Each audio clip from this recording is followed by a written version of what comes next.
श्रीमद् भागवत महापुराण। जय जय श्री राधे, जय जय श्री राधे, जय जय श्री राधे। श्रीमद् भागवत महापुराण 12वें सिकंद का आज है 5वां अध्याय। 5वां अध्याय श्री सुखदेव जी द्वारा परमात्मा की महानता का उपदेश। देखो, कई जगह भगवान ने संतों को आगे रखा है, मोते अधिक संत करे लेखा।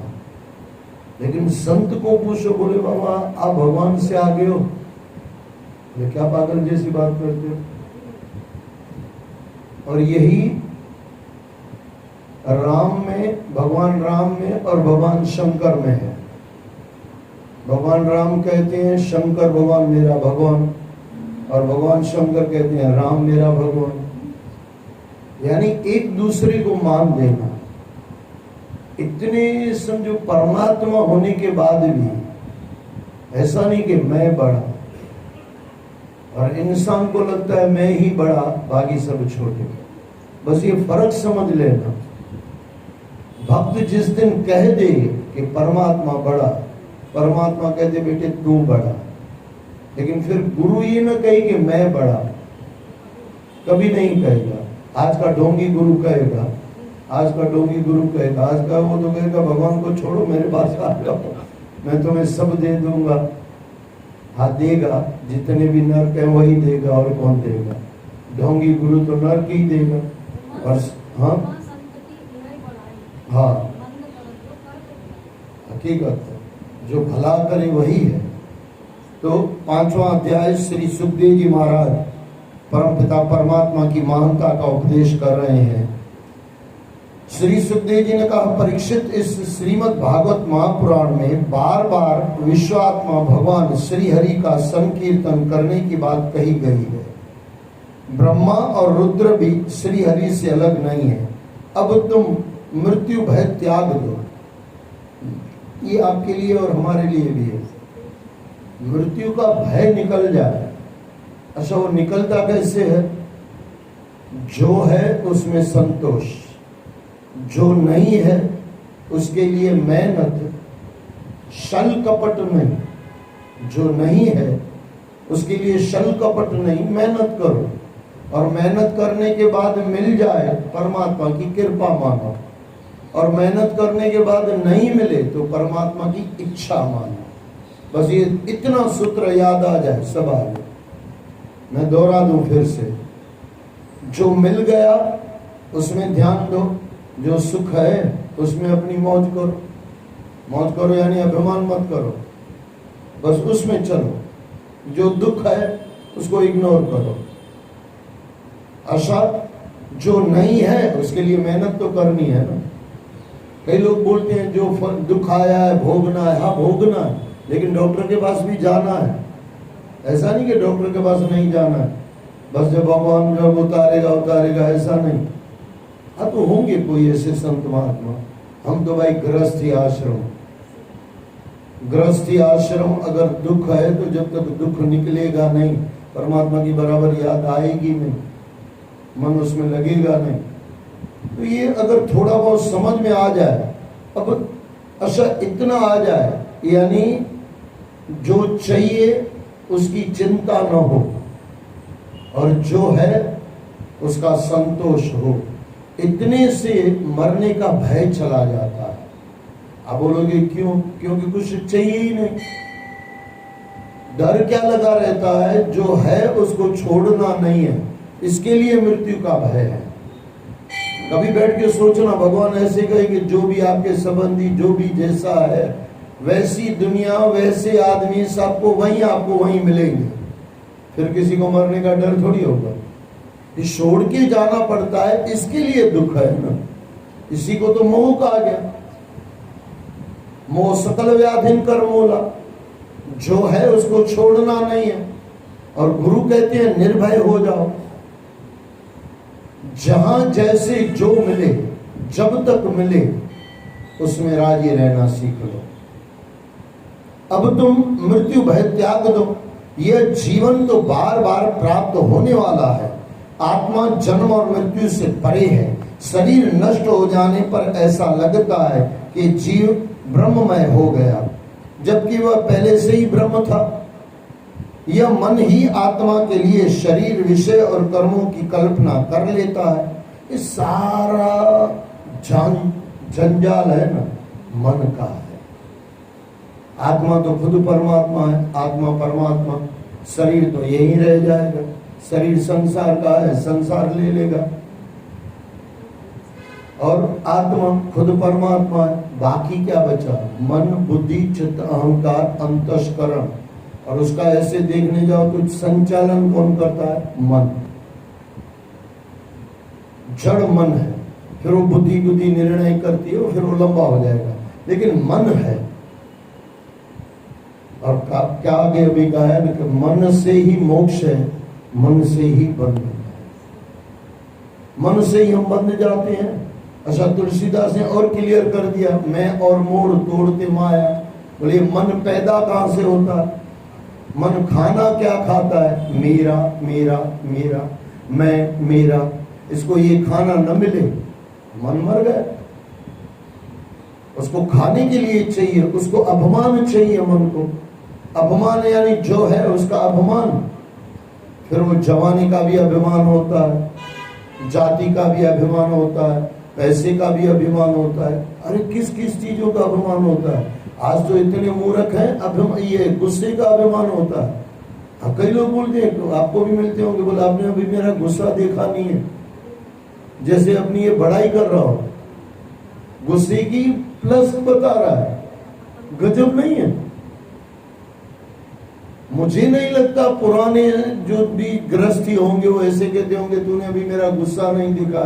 गुस्से को उल्टा छुपा देते होंगे, लेकिन हम तो गुस्से को ऐसे बताते हैं जैसे कोई ग्रंथ बोल रहा हो, जैसे कोई ज्ञानी हो। बोले अभी आपने मेरा ज्ञान नहीं सुना, वहां तक तो ठीक है। वैसे ही वो कहते हैं अभी तक तुमने कोई मेरा गुस्सा नहीं देखा। एक बार मैं गुस्से में आ गया तो फिर मैं बता दूंगा मैं कौन हूं। अरे तुझे ही पता नहीं है तू कौन है, मुझे क्या बताएगा? अगर समझ में आ जाए, छोटी सी चीज है कि मन समझ जाए, मन चंगा कठौती में गंगा। यह मन ही आत्मा के लिए शरीर, विषय और कर्मों की कल्पना करता है, और उस मन की सृष्टि करती है माया। यह माया ही अविद्या है। माया के कारण ही जीव संसार चक्र में पड़ता है। जैसे दीपक के बुझ जाने से तत्व रूप तेज का विनाश नहीं होता, वैसे ही संसार का नाश होने पर भी स्वयं प्रकाश आत्मा का नाश नहीं होता, क्योंकि वह कार्य कारण व्यक्त अव्यक्त सबसे परे है। आत्मा एकदम पास में है, लेकिन सबसे परे है। ऐसे देखने जाओ तो एकदम पास आत्मा जितनी हमारे पास, हम आत्मा हम ही है, लेकिन समझाने के लिए कहा जा रहा है जितनी मैं के करीब आत्मा है, इतना तो हमारा शरीर भी उसके पास इतना नहीं है। सबसे पहले कोई पास है तो आत्मा है। जीव, शरीर तो बहुत दूर हो गया, मन, बुद्धि, चित्त, अहंकार, लेकिन इंसान इतना भी नहीं समझता। और किसी संत, मैंने बीच में भी आपको कहा, संतों ने कहा है तेरे अंदर तू बन के बैठा हुआ है, मेरे अंदर मैं बन के बैठा हुआ है। इसके लिए मिलता ही नहीं। कई बार नहीं होता, आप चश्मा ऊपर लगा लेते हैं, फिर हम ढूंढते रहते हैं चश्मा कहाँ। बस हम ढूंढ रहे हैं, ढूंढने वाले को समझो कौन ढूंढ रहा है। जब नेति नेति की बातें आती है, नेति नयति नयति नयति नेति नेति नेति नेति, बोले भाई साहब कब तक चलेगा? बोले 1 सेकंड में समझ जाओ तो अभी पूरा हो जाए। बोले कैसे समझाओ? बोले कौन कह रहा है नयति नयति नेति नेति, कौन कह रहा है? बस वही है। समझ जाए तो 1 मिनट लगता है, नहीं समझे तो फिर सदियां बीत जाती है। इंसान दौड़ता रहता, कहाँ है परमात्मा? अरे कहाँ? 10 रुपए में नाचने वाले इंसान को परमात्मा क्या दिखेगा? हमारी महत्व बुद्धि किसमें है? सुखदेव जी महाराज को श्राप लगा कि 7वें दिन मरोगे। ये हाँ, परीक्षित महाराज को माफ करना। सही बात, कभी वो अंदर तो बराबर चलता है, बाहर कभी जबान से निकल जाता है। परीक्षित महाराज को श्राप लगा, 7 दिन में मर जाओगे। कभी बैठ के सोचना, कभी हमको कोई श्राप दे दे 7 दिन में मर जाओगे, पहले तो घर में आएंगे, जो भी मिलकत है इधर उधर करके बराबर ऐसे आदमी को दे जाएंगे कि हॉस्पिटल में काम लगे। कोई करोड़ों में एक होगा जो सुखदेव जी महाराज के चरणों में जाके बैठ जाएगा, बाबा कुछ सुनाओ क्योंकि मेरे पास 7 दिन है। नहीं तो फिर क्या होगा कि हमारे बेटे झगड़ा ना करें, इसके लिए मिलकत निकलेगा। वो भी ठीक है, वो भी करना चाहिए आज के हिसाब से, लेकिन अपना क्या? अगर मिलकत में ध्यान गया तो गुरु तो कहते हैं अंतकाल जो लक्ष्मी सिमरे ऐसी चिंता में जे मरे, सर्प जोन वालों होता है, सर्प बन के आएगा। देखो कितनी छोटी सी बात है, महत्व बुद्धि हमारी किस में है। परीक्षित महाराज, कल परसों किसी में संत को सुन रहा था, बढ़िया कह रहे थे, बोले परीक्षित महाराज और पाप करे, समझ में नहीं आ रहा। हाँ, पांडवों का बेटा है भाई, कितना बढ़िया है, लेकिन एक है हिंसा। वो हरण को मारने गया और उसके पीछे गया और उसको प्यास लगी और उसमें से फिर वो दौड़ता गया तो हरण तो भाग गया, निकल गया हरण आगे। और फिर वो पानी पीने के लिए श्रृंगी ऋषि के पास आया। श्रृंगी के पिताजी थे, बैठे हुए थे ध्यान में। और फिर तो आपको पूरी कहानी मालूम है, लेकिन शुरुआत कहां से हुई? हिंसा। बुद्ध भगवान ने कहा था, क्या कहा? अहिंसा परमो धर्म। अच्छा, आप कहोगे फिर उस जमाने में शिकार क्यों खेलने जाते थे? बुढ़े बुढ़े जो शेर थे, बुढ़े बुढ़े जो हरण थे, उनको मारने जाते थे। और वो राजाओं को पता था कि इसको मारना है, इसको ये करना है। क्योंकि राजा को भी अगर ग्रंथों के हिसाब देखने जाओ तो राजा को भी भगवान कहा गया। भगवान लोगों को मारता है कि नहीं? ऐसे देखने जाओ तो 3 भगवान हम मानते हैं ना। ब्रह्मा को भी भगवान माना गया, विष्णु को भी भगवान माना गया। सृष्टि बनाई वो भी ब्रह्मा यानी भगवान, और सृष्टि जो चला रहा है विष्णु, वो भी भगवान। अच्छा, सृष्टि को जो संहार कर रहा है, एक तरह से मार रहा है, वो भी भगवान। भगवान के तीनों काम है ना, एक काम थोड़ी है, तीनों काम है। और तीनों को मिला के एक ही रूप, एक ओंकार सतनाम।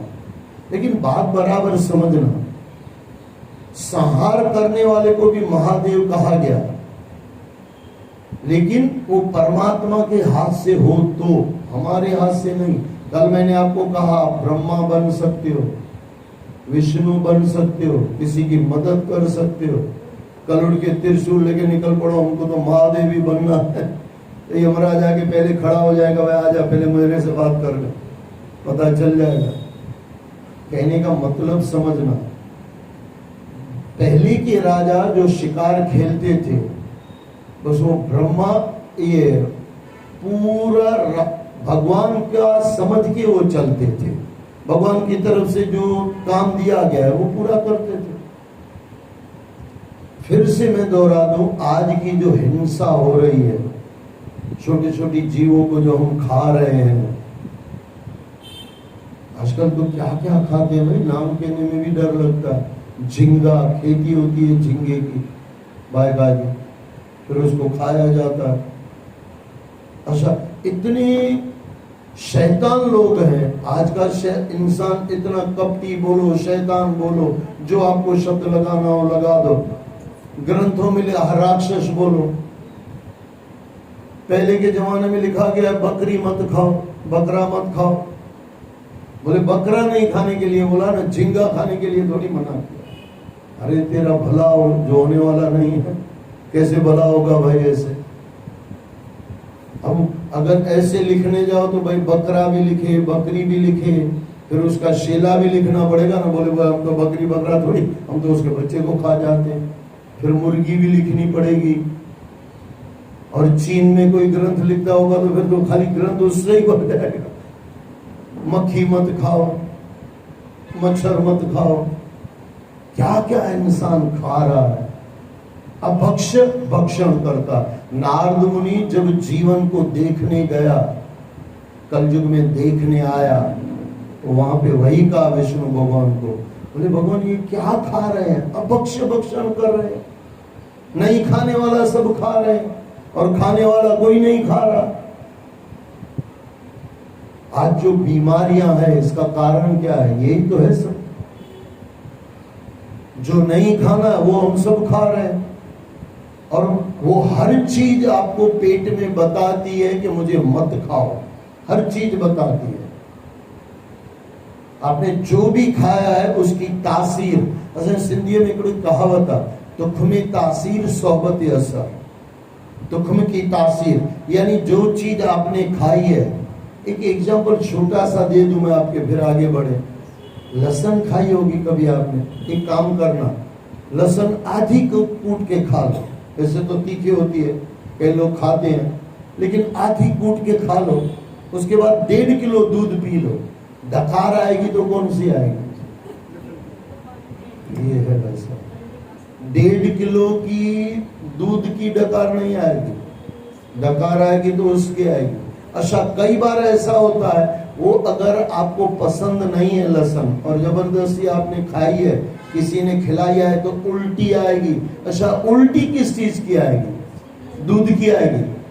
उसके साथ वो लहसुन तो आएगी, लेकिन दूध की आएगी। जो आपने सही किया था वो इतना छोटा सा गलत किया, वो सही किया हुआ सब बाहर निकल गया। उल्टी यानी आपने कुछ उल्टा काम किया हुआ है, उल्टी को सुल्टी कर दो, उल्टी निकल गई। क्या पहले के शब्द थे, मुझे लगता है क्या सोचा होगा इन लोगों ने।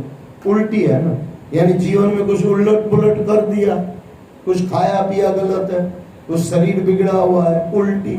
उल्टी को सुल्टी कर दो। यानी जो लहसुन, ऐसा नहीं कि लहसुन कई चीज नहीं भी खानी चाहिए, हमारे गीता में तो मना किया गया है, सात्विक आहार नहीं है। लेकिन कई बार बीमारियां ऐसी होती है, बीमारी समझ के अगर आप एक सुबह निकल जाते हो हार्ट को बचाने के लिए, तो दवा के तौर पर चलती है, ऐसा नहीं कि नहीं चलती। अच्छा, आप नहीं खा रहे हो, भगवान न करे हार्ट की बीमारी है, अब उसमें लहसुन पड़ी हुई है, क्या करोगे, गोली लोगे कि नहीं लोगे, मजबूरी है, लेनी पड़ेगी। शरीर को बचाने के लिए जो आप कर रहे हो वो दवा हो गई, वो आपका स्वाद नहीं हुआ। इंसान 2 तरह से खाता है, लहसुन या दूसरी जो भी चीजें हैं जिसको अभक्ष्य भक्षण कहा गया। एक भक्ष्य भोजन यानी जो इंसान खाते हैं वो सात्विक आहार जिसको गया, और दूसरा अभक्ष्य भक्षण। अभक्ष्य भक्षण खाने से आपका मन बिगड़ेगा। पूरी मन की बात चल रही है। जैसा अन्न वैसा मन, जैसा पानी वैसी वाणी। आप कहाँ पानी पी रहे हो, किसके घर का पानी पी रहे हो। मैंने बीच में एक छोटी सी कहानी पढ़ी थी, मैंने आपको शायद सुनाई भी थी। एक राजा के घर में गुरु आया। अच्छा, गुरुओं का समझो पहले बहुत मान होता था, आज कुछ अलग उलट पुलट हो गया, लेकिन वो पुराना जमाना था। राजा का गुरु किसी भी रूम में किसी भी टाइम पे कहीं भी जा सकता था, कोई नौकर करने की जरूरत नहीं है। गुरु यानी जीवन का मालिक और राज्य का मालिक मान लो। मालिक का मालिक है ना, राजा का मालिक है। तो रानी को वो महल, रानी का महल इनको दिया गया राजा को। अच्छा, करीब करीब पुराने अगर महल देखने जाओ ना, तो रानियों का महल का ज्यादा महत्व होता था। वहां पे हार सिंह सब ज्यादातर चीजें वहीं होती थी। राजा सादे रूम में रह लेगा, रानी सादे रूम में थोड़ी रहेगी। आज की रानी भी नहीं रहती है, उस जमाने में भी नहीं रहती थी। उसके लिए सब बना हुआ था, जो रानी का महल दिया गया। थोड़े दिनों के बाद जब गुरु गया, तो रानी ने राजा को बोला कि भी ये सोने की चीजें मेरे घर से, मेरे रूम से चोरी हो गई है। बोला, तेरे रूम में तो कोई आता नहीं है, मैं आता हूँ, तू होती है, और तू और मैं तो चोरी करेंगे नहीं, मालिक है। बोले गुरु जी आए थे। बस बोले चुप हो जा, कोई बात करनी नहीं है, तू भी भूल जा, मैं भी भूल जाऊँ। अरे बोले गुरु चोरी करके गए। अरे बोले ये गुरु बोलता ना राज्य दे दो, तो मैं राज्य भी दे देता। ये मेरा गुरु है, मेरा मालिक है, मेरा सब कुछ है, जो वो बोलेगा मैं सब कर लूंगा। तो परसों आपने गाया था वो ये हरिश्चंद्र महाराज का, सब कुछ दे दिया ना गुरु को। जितना गुरुओं ने नहीं सोचा था उससे ज्यादा दे दिया। कितनी परीक्षा ली गई, अंत तक जब उसको ये रोहित को सर्प ने डसा तब तक इसकी परीक्षा चल रही थी, और हर परीक्षा में हरिश्चंद्र महाराज पास हो गए। उसके बाद लेबल आया सत्यवादी राजा हरिश्चंद्र। ये सत्य की राह है, कहनी सरल है, चलनी बहुत कठिन है। हाँ हाँ हाँ, बोलो कुछ भी हो जाए वो उसका सत्य कभी डिगेगा नहीं। हमारा तो कब ऊपर आ जाए कब सो जाए, कोई सत्य का कोई भरोसा ही नहीं। तो बात बरोबर समझना। जब रानी ने राजा को कहा, राजा ने बोले तू भी भूल जा मैं भी भूल जाऊं, टेंशन मत ले, गुरु ने दिया है तो पूरा तेरा रूम खाली करके ले जाते ना, तो भी हम गुरु को नहीं बोलते। 4-5 दिन हो गए, 4-5 दिन के बाद समझो गुरु गए, गुरु के जाने के बाद वापस गुरु आए, 5-6 दिन के बाद वापस आए। और गुरु आए तो राजा ने उठ के नमस्कार किया, प्रणाम किया, तो बाबा जी आइए पधारिए, रानी के रूम में वापस रहिए। तो नहीं बेटे आज कुछ मैं और कुछ करने आया हूँ, मैंने तेरी चोरी की है। बाबा आपने क्या चोरी की? आप कैसे चोरी करो? आपका घर है, मैं आपका सेवक हूँ, दुनिया का मैं राजा हूँ, आपका तो मैं सेवक हूँ। पूरा जो भी राजधानी है आपकी है, महल है सब आपके हैं, अपने घर में कोई चोरी करता है क्या? इसी तरह कृष्ण भगवान के लिए कहा गया कि कृष्ण चोर। फिर संत महात्मा कहते हैं दुनिया किसकी? बोले कृष्ण की। बोले कृष्ण की दुनिया में से कृष्ण ने मटकी में से उठा के माखन खाया तो कैसे चोर हो गया भाई? सृष्टि का मालिक वही है, मालिक अपने घर में खा रहा है, कैसी चोरी? किसी के भी हाथ में हो ना, यहाँ साइयों का इतना सामान पड़ा हुआ है, किसी के भी हाथ में हो, लेकिन है तो साईं का ना। आपके हाथ में होने से भी कुर्सी पे बैठने की कुर्सी मेरी थोड़ी हो गई, कुर्सी साईं की है। मुझे जब जाना है कुर्सी छोड़ के जानी है, कुछ भी मेरा यहाँ नहीं है, मेरा शरीर है वो लेके चले जाना, आगे चल के तो शरीर भी मेरा नहीं है, लेकिन यहाँ मान लो कि शरीर मेरा है, बाकी सब चीजें यहाँ की है। राजा ने बोला जो पूरा महल है, पूरी राजधानी है बाबा सब आपकी है, भूल जाओ। बोले नहीं नहीं बेटे ऐसे हम लोग बोलते नहीं है, चोरी तो मैंने की है। और जो भी था सोना वापस राजा को दे दिया। बोले बाबा एक अब आप इतना ही बोल रहे तो फिर मैं आपको सवाल करूं? बोले हाँ बोलो बेटे। राजा को संत ने बोला, बोले बोलो बेटे क्या तेरे मन में? बोले बाबा जब वापस ही देना था तो फिर ले क्यों गए? वहां से वो नियम आया है जैसा अन्न वैसा मन। बोले बेटे राजा चेक करो कि आजकल तेरे ये जो खाना आ रहा है ये कहाँ से आ रहा है? बोले बाबा वो तो जब अनाज पड़ा रहता है वो वहां से आता है। बोले चेक करो वहां पे। फिर वो मंत्रियों को बुलाया गया, सिपाहियों को बुलाया गया, देखा गया। बोले ये कुछ चोर चोरी करके जा रहे थे और उनके 10-12 बोरियां थी अनाज की, तो पकड़े गए तो पूरा चोर का माल जो चोर ले जा रहे थे पूरा अनाज आके शाही खजाने में दाखिल कर दिया।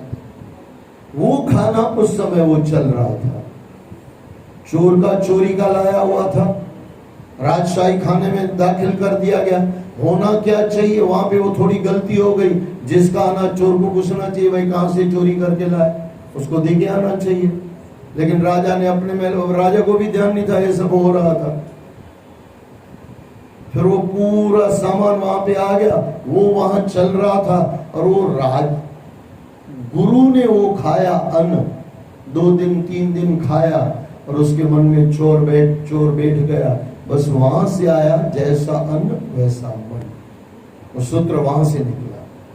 राजा ने बोला, वो गुरु ने बोला बोले बेटे ये सब निकाल दो, और किसी गरीब को दे दो या कुछ भी कैसे भी कर दो इसको। अच्छा गरीब को, अब आप बोलोगे गरीब को देने का मन नहीं बिगड़ेगा, नहीं बिगड़ेगा, क्योंकि ऑथोरिटी पावर ने दिया, समर्थ को नहीं दोष को सा।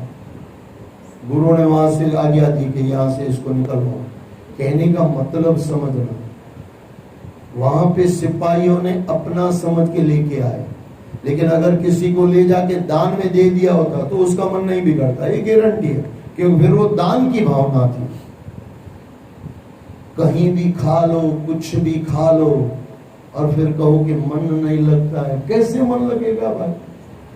रात को 12 बजे कुछ भी खा लो, पिज्जा बीजा कुछ भी खा लो, कहां से मन लगेगा? लेकिन आजकल तो कुछ चलता रहता है, आजकल नहीं खाओ तो उल्टा नीचे देखना पड़ता है। कोई पूछता है पिज्जा नहीं खाए, पिज्जा नहीं खाता है, नहीं खाते हैं भाई। हाँ ठीक है, कभी कभार आपने थोड़ा खिला दिया, आपको खुश करने के लिए इतना सा खा लिया तो ठीक है, बाकी लोग क्या क्या खाते हैं। अच्छा ये भगवान के क्या बोले, हम लोगों को तो नाराज हो जाते हैं हमसे। रविवार को सूरत के अंदर घर का खाने वाला कोई साधु पुरुष होगा, हाँ कोई नहीं खाता, इसके लिए होटल ही चलती है रविवार को। क्या धकाधक लाइन लगाओ और वो टोकन लेके पैसा दे के लाइन में खड़े रहो भिखारियों की तरह। हाँ बरसों पहले मैं गया था मसाला डोसा खाने, मैं होटल का नाम नहीं ले रहा हूँ, आज भी है होटल। हाँ मैं 4-5 आदमी साथ में थे और वो बोले भाई साहब रुको, और आप कुछ भी मानो, हम उनको मित्र मानते हैं, तो बोले बाबू भाई साहब रुको, हम थोड़ा आते हैं, और वहाँ पे रुके, फिर आपके खड़े हो गए। मैं बोला क्या हुआ, चलो अंदर। बोले नहीं वो टोकन लिया है, वो लाइन लगेगी, लाइन में खड़े रहना। बोला भाई साहब ये 10,000 दे तो मैं लाइन में खड़ा नहीं रहूं, तुझे खड़ा रहना है रहो, मैं तो जा रहा हूँ गाड़ी में। अच्छा उसको कहो रविवार को घर में क्यों खा रहे हो आप? बोले एक रविवार आता है, ये एक रविवार ऐसे बोलता है जैसे जिंदगी का एक रविवार आता हो। ये पागल को मालूम नहीं 8 दिन 7 दिन में रविवार, ये 8 दिन कहां से आया मुझे अभी तक समझ में नहीं आया। लोग बोलते हैं अठवाडियों, अठवाडियों कहां थी, 7वाडियों से 7 दिन है ना। अब सोमवार मंगल बुधवार बृहस्पति जुम्मो शनिचर आतवार, सुमर वरीशो गणोस भाई, लेकिन सब बोलते हैं अठवाडियों, अठवाडियों 8 दिवस नो। अच्छा 2 अठवाडिया 15 दिवस ना तो डिस्काउंट चाले से, कभी बैठ के सोचना। अठवाडियों 2 अठवाडिया का 15 दिन, किसी को भी पूछो 16 दिन कोई नहीं बोलेगा, तो 2 अठवाडिये में 1 दिन डिस्काउंट चलता। कुछ बातें आज तक मेरी समझ में नहीं आई है।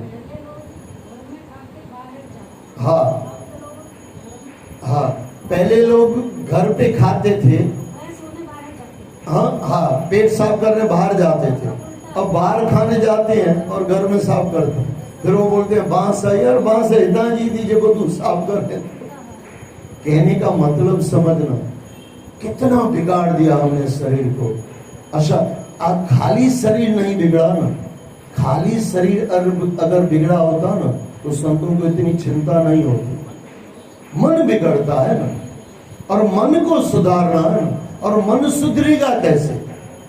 मन के अंदर अगर गलत खान पीन आ गया, आप देख लो, जिस मैं किसी धर्म के विरुद्ध में नहीं बोल रहा हूं, लेकिन जिस भी परंपराओं के अंदर मांस मच्छी खाया जाता है वो जनूनी प्रजा होती है, आप देख लेना। उसको मारना काटना बस आसान लगता है, और हम लोग तो मक्खी भी मारने में 10 बार विचार करते हैं, मच्छर को मारने में 15 बार विचार करेंगे, भले मलेरिया हो जाए लेकिन मारेंगे नहीं। बात बरोबर, उसका मतलब ये नहीं कि मर जाए, ऐसा कहने का मतलब नहीं है, लेकिन थोड़ा सोचो कहाँ जा रहे हैं। मैं किसी घर में था परिवार, मेरे परिवार में ही है, रविवार को तो बोले बाहर ही खाना। अच्छा फिर बोलेगा वो महंगाई, यार महंगाई तूने बढ़ा दी है। आपको पता है अभी का मुझे मालूम नहीं है, पहले बड़ी बड़ी होटलों में डिस्काउंट दिया जाता था। अच्छा वो डिस्काउंट कब तक होता है मालूम है? सोमवार से शुक्रवार तक, शनिवार और रविवार को नो डिस्काउंट, पता है ना आपको? बड़ी बड़ी होटलों में नो डिस्काउंट। उसको मालूम है ये आएगा ही आएगा, जाएगा कहाँ? रविवार को बीवी का खाना खाने वाला नहीं है, और बीवी पति को बोलने वाली नहीं कि मैं खाना बनाऊंगी, इसके लिए उस दिन नो डिस्काउंट। मुझे पक्का ध्यान है, वो मुझे कोई किसी ने कूपन दिया और मैं वो किसी के साथ गया रविवार में, लाइन नहीं थी तो चला गया। मैं वहां गया तो बोले आज कूपन नहीं चलेगा, ये डिस्काउंट नहीं मिलेगा। मैं बोला क्यों नहीं मिलेगा? बोले शनिवार और रविवार को डिस्काउंट नहीं मिलता। क्या चलता है, लेकिन लोगों को फिर भी खाना है वैसा। आज कोई मेरे साथ बैठा हुआ था, दो चीजें थी, एक होता है नमक और एक होता है शक्कर। ये वाइड पॉइजन की गई है, जितनी कम खाओ ना उतनी बढ़िया। अब आप बोलोगे चाय में तो हम भी पीते हैं, मैं भी पीता हूँ चाय में, लेकिन जहां तक हो सके कम हो। अच्छा, गुड़ डालने जाओ तो गुड़ फिर चाय फिट जाती है, फट जाती है चाय। लेकिन एक चीज है, चाय बना के फिर गुड़ डालो वो फटेगी नहीं नीचे। अच्छा, दो ये भी आया तो मैं फिर थोड़ा दूसरा कह दूं, शहद कभी किसी चीज में डालो ना तो समझो गर्म पानी में आप शहद पी रहे हो, तो गर्म पानी का गिलास नीचे लाके फिर शहद मिलानी है, गैस के ऊपर शहद को नहीं रखना है, ये याद रख लेना, ये आपको शरीर को नुकसान देगा। कुछ चीजें हैं लेकिन हम भूल गए। कई लोग सुबह में गर्म पानी में शहद डाल के पीते हैं, लेकिन गर्म पानी का गिलास नीचे लाए, गैस में से लाया और वो गिलास में लाए, फिर उसको उसमें शहद मिला लो। वैसे ही चाय जब बनाओ, अगर आपको गुड़ की चाय पीनी है तो समझो ये चाय बन गई, फिर कप आया, फिर उसमें गुड़ मिला के चाय पी लो, वो फटेगी नहीं क्योंकि चाय पहले बन गई। कहने का मतलब समझना, शरीर को इतना बिगाड़ दिया। मैं फिर दोहरा दूं, किसी भी संत को शरीर की चिंता होती ही नहीं है। ज्यादातर संतों को देखना, इतनी बड़ी दाढ़ी होगी, आप बोलोगे क्यों? उस संत का शरीर में ध्यान ही नहीं होता, वो परमपिता परमात्मा में होते हैं, उसको दाढ़ी से कोई मतलब ही नहीं है, कोई मोह ही नहीं है। लेकिन हर संत को मन की चिंता होगी, संत को नहीं, साधु को। मन न बिगड़ जाए, लेकिन जैसा हमारा खान पान है वैसे मन बिगड़ता जाता है, क्योंकि वह कार्य कारण व्यक्त अव्यक्त सबसे परे है, वह परम तत्व सबसे परे है, वह आकाश के समान सबका आधार है, नित्य है और निश्चल है, अनंत है। हे राजन, अच्छा ये थोड़ा समझना, नित्य है, किसी भी उम्र में आत्म साक्षात्कार हो सकता है, लेकिन एक चीज काफी बार मैंने आपको बताई है, आत्मनिरीक्षण। मैं कैसा हूं, मेरा खान पान क्या है, मेरी महत्व बुद्धि किसमें है। देखो, भक्त को दुख होगा ना, सीधा भगवान के पास पहुंचेगा, और गृहस्थी को दुख होगा ना, पहले अपनों के पास जाएगा, फिर कहा जाएगा हारों को हरि नाम। जब संसार लात मारेगी तब परमात्मा दिखाई देगा, हारे को हरि नाम। और भक्त के पास दुख आएगा तो पहली बात तो वो सहन करेगा, फिर सहन के बाहर हो जाएगा, यानी सहन नहीं कर पाता, उससे उसका भजन बिगड़ता होगा। ये भी थोड़ा समझना, कई बार शरीर की वजह से भजन बिगड़ जाता है।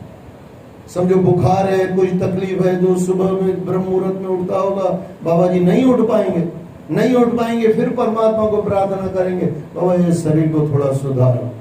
शरीर अच्छा हो तो फिर बैठ के आपका नाम सिमरन करें। लेकिन ये पूरा जो है ना नित्य है, परमपिता परमात्मा अंदर नित्य है, जब चाहो अंदर जा सकते हो, लेकिन संसार छोड़ के वो नित्य दिखता है और निश्चल है, अनंत है। अनंत है यानी अंत ही नहीं है। ऐसा नहीं कि इतनी जगह इतने समय, ऐसा नहीं, अनंत काल तक है। आदि सच जुगा सच है भी सच, नानक होसी भी सच। हे राजन, तुम अपनी विशुद्ध बुद्धि में परमात्मा के स्वरूप का चिंतन करो। अब ये विशुद्ध बुद्धि क्या है? शुद्ध बुद्धि, विशुद्ध बुद्धि यानी जो संसार के परे की बुद्धि है, जिसमें छल कपट नहीं है, जिसमें कुछ चाह नहीं है, एक ही चीज परमपिता परमात्मा से प्रेम, इतना है।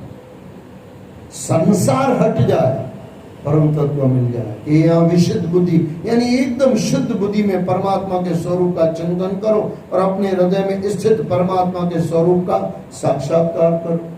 तुरंत आ गया, चिंतन करो और साक्षात्कार करो। हमारा चिंतन बैठता ही नहीं है।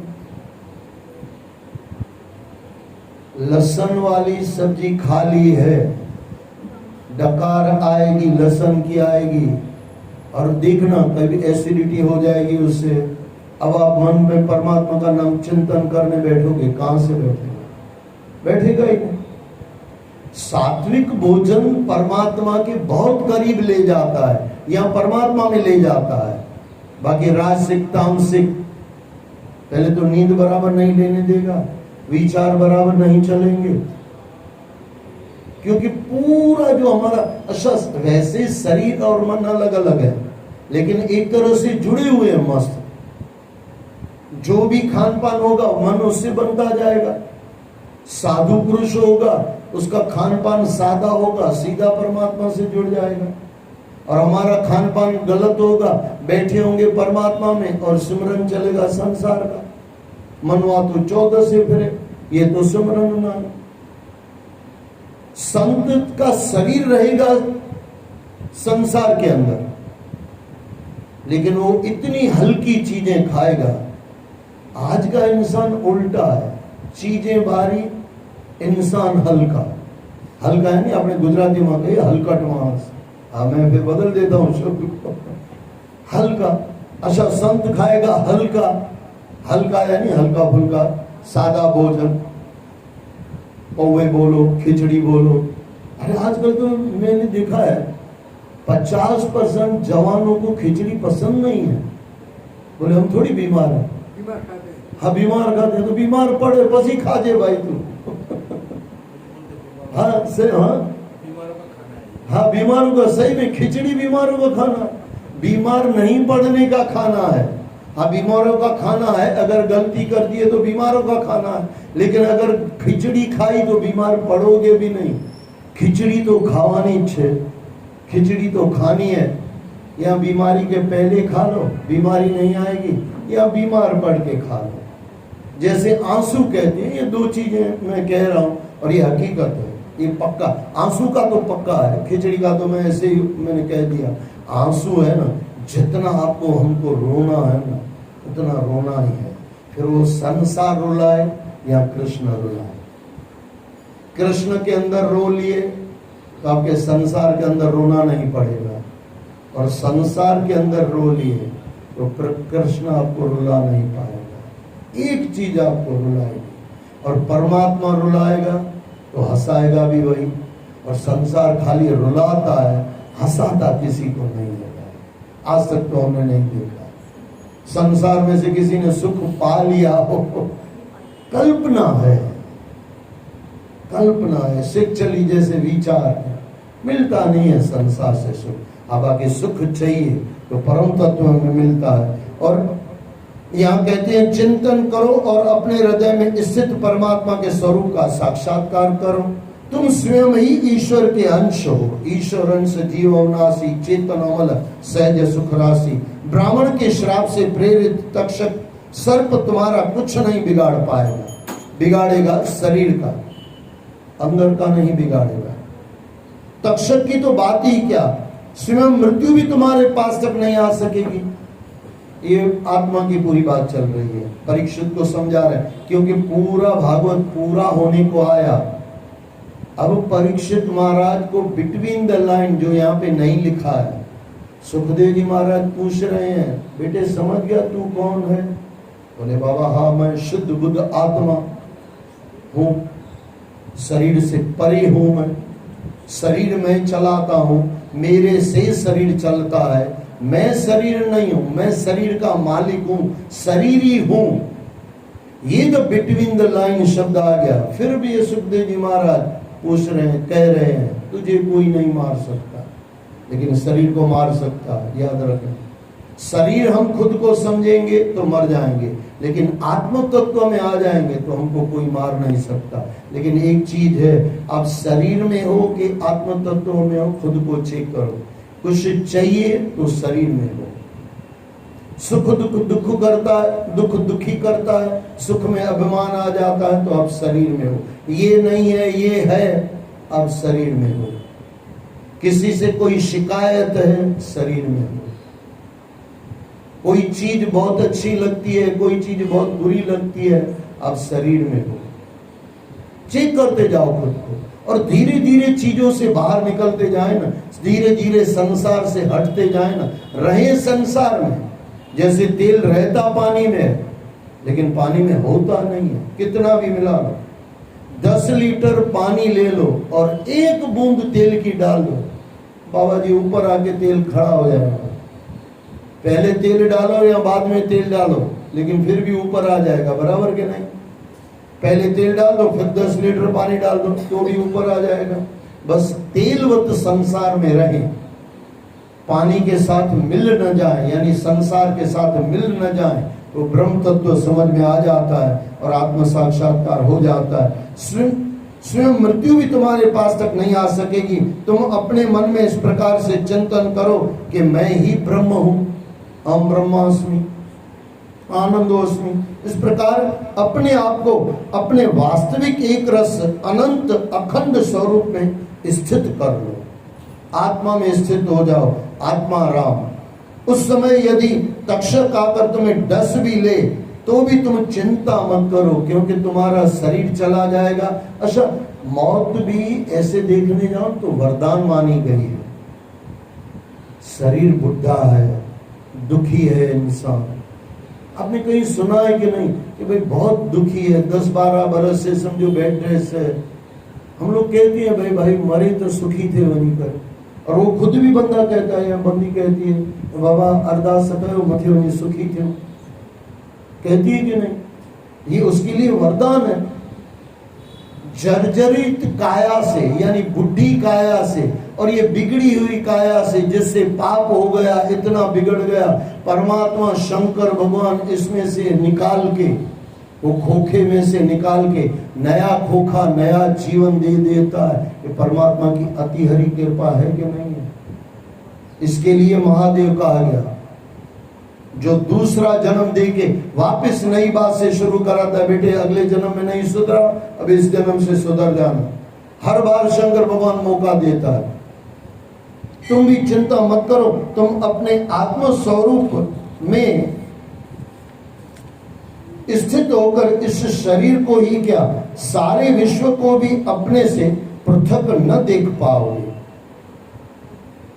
एक बार अगर परम तत्व से जुड़ जाए ना, फिर ये पूरा विश्व अपना लगता है। गुरुओं का अंत में जब आप अरदास पूरी करते हैं तो हम कहते हैं तेरे बाणे सर्वदा भला, फिर पूरा विश्व कुटुंब हो जाता है। और आज तक तो हमारा कुटुंब ही अपना नहीं होता है, और जब एक बार परमात्मा से जुड़ जाते हैं, पूरा विश्व, अखंड विश्व, पूरा विश्व अपना ही परिवार लगता है। और जिस दिन ये लगता है, समझना परम पिता परमात्मा हमारे अंदर प्रकट हो गए।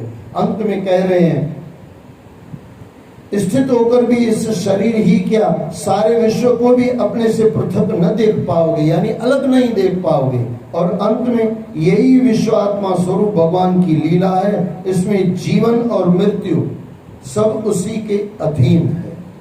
चलता रहेगा सृष्टि, भागवत भी चलती रहेगा। आज का यहाँ पूरा करते हैं। जय जय श्री राधे, जय जय श्री राधे, जय जय श्री राधे।